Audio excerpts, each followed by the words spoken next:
নমস্কাৰ, আপোনালোকক পুনৰবাৰ স্বাগতম জনাইছোঁ। আমাৰ প্ৰত্যেকৰে এটি সুন্দৰ গৃহ নিৰ্মাণ কৰা সকলোৰে সপোন থাকে আৰু বহুত মানুহে নিজৰ সপোন বাস্তৱত ৰূপায়িত কৰিবলৈ সক্ষম হয়। অৰ্থাৎ আমি বৰ্তমান সময়ত বহুতে ফ্লেট কিনি লয় নাইবা সুন্দৰ ঘৰ এটি তেওঁলোকে বনাই লয়। গতিকে এই সুন্দৰ গৃহ নিৰ্মাণ কৰা লগতে গৃহ প্ৰৱেশ কৰা এই ক্ষেত্ৰত আমি জ্যোতিষশাস্ত্ৰৰ বিশেষ সহায় লোৱাটো উচিত।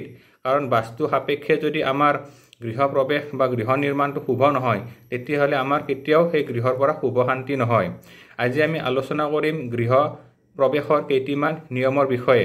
কাৰণ আমি ফ্লেট এটা বা ঘৰ এটা আমি কিনি ল'লোঁ বা নিজে বনাই লোৱাৰ পিছত প্ৰৱেশৰ সময়খিনি যদি শুভ নহয়, তেতিয়াহ'লে আমাৰ সেই ঘৰটোৰ পৰা সদায় অশান্তিহে লাভ কৰিব পাৰিম।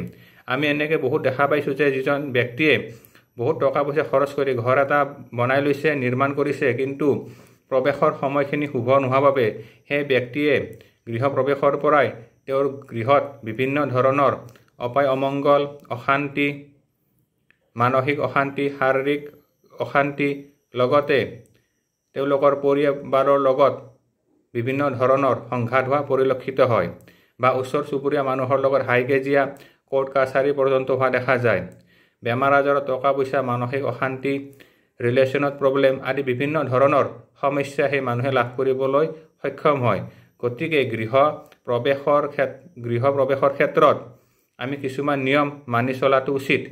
আজি আমি আলোচনা কৰিম গৃহ নিৰ্মাণ বা গৃহ প্ৰৱেশৰ ক্ষেত্ৰত আমি কিছুমান নিয়ম, যি নিয়মখিনি আমি পালন কৰিলে আমাৰ গৃহ প্ৰৱেশত কোনো ধৰণৰ বাধা নহয় বা এই ঘৰটোৰ পৰা আমাৰ নিগেটিভ এনাৰ্জি আঁতৰি যাব আৰু ঘৰৰ পৰা আমি সদায় সুখ শান্তি সমৃদ্ধি লাভ কৰিবলৈ সক্ষম হ'ম।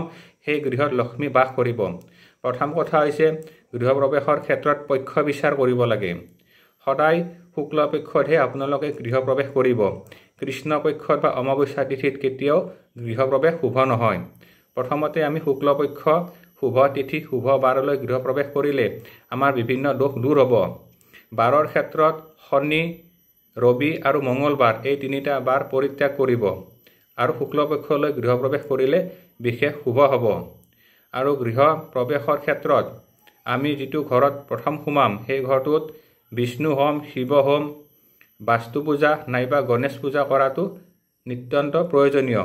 কাৰণ হোম যজ্ঞ অবিহনে গৃহ প্ৰৱেশ কৰিলে সেই ঘৰত নিগেটিভ এনাৰ্জি থাকিব পাৰে আৰু সেই এনাৰ্জি আমাক ডিষ্টাৰ্ব কৰিব পাৰে। গতিকে হোম যজ্ঞ কৰিলে যাত মন্ত্ৰ উচ্চাৰণ হ'ব, তেতিয়া সেই মন্ত্ৰ বা হোমৰ যজ্ঞত, হোমৰ আহুতিত সকলো নিগেটিভ এনাৰ্জি আঁতৰি যাব আৰু ঘৰত লক্ষ্মীৰ বাস হ'ব। তাৰপিছত আহিলে আমাৰ যেতিয়া আমি প্ৰথম গৃহ প্ৰৱেশ কৰিম, সদায় সৰু ছোৱালী নাইবা মহিলাহে প্ৰথম সেই গৃহত প্ৰৱেশ কৰাটো উচিত। তেতিয়াই ঘৰত লক্ষ্মী বৃদ্ধি হ'ব আৰু সকলো দুখ দুৰ্গতি নাশ হ'ব। লগতে যেতিয়া আমি গৃহ প্ৰৱেশ কৰিম তাৰপিছত আমাৰ ঘৰৰ মুখ্য দৰজাৰ সন্মুখত সদায় এটি গণেশৰ ফটো নাইবা পঞ্চমুখী হনুমানৰ ফটো লগোৱাটো উচিত। তেতিয়াহ'লে সেই গৃহত নিগেটিভ এনাৰ্জি প্ৰৱেশত বাধা হ'ব। এইখিনি সৰু সুৰা নিয়ম যদি আমি মানি লওঁ, তেতিয়াহ'লে আমাৰ ঘৰত থকা বহুতো বাস্তুদোষ নোহোৱা হ'ব, নিগেটিভ এনাৰ্জিবিলাক আঁতৰি যাব আৰু সেই ঘৰটোৰ পৰা সেই ব্যক্তিয়ে মান সন্মান প্ৰতিষ্ঠাৰ লগতে সুস্বাস্থ্য লাভ কৰিবলৈ সক্ষম হ'ব। আজিলৈ ইমানেই। পৰৱৰ্তী সময়ত পুনৰ লগ পাম। ধন্যবাদ। ওম নমঃ শিৱায়।